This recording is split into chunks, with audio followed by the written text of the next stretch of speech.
Takže zdravím, mňa asi poznáš, ja som Bohuš a dneska mám tu vedľa seba kamošu len tak, pretože chalani urobili takú vec ako Beatmake volume 1 v Zoobare, bola to výborná akcia a presne o tomto by som sa s nimi chcel dneska porozprávať. Toto je Sába, to je D, ak by ste nepoznali, skupina QNS 2D. Chalani, povedzte niečo o sebe a povedzte niečo o tom battli.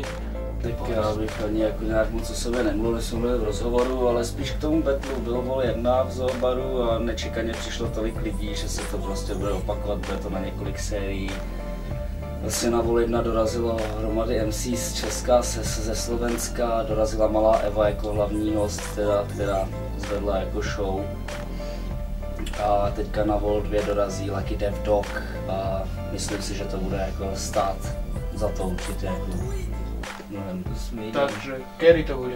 Bude to 1. února a bude to zase v Zoobaru a přemýšleli jsme, že už 3. akci pak jakoby do budoucna uspořádáme v nějakým větším prostor, co teďka domlouváme, máme to naplánovaný, aby to fakt bylo nadupanější díl od dílu a větší a lepší, aby chodili noví beatmakeri, stálí beatmakeri, aby tam chodili i MC, jakoby si vyhlížet ty beatmakery a hlavně to bylo jako prvopočátek toho, že vlastně beatmakeri nemají nějak moc možnost se ukázat, že jo, to jakoby MCs je hodně, takových mejdanů je taky hodně s nima.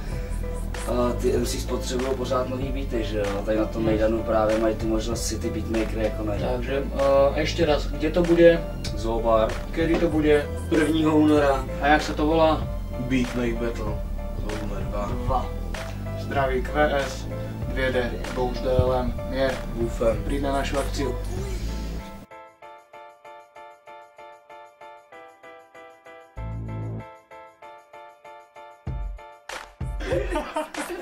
Víš, že mi kamera zazumala jenom ty.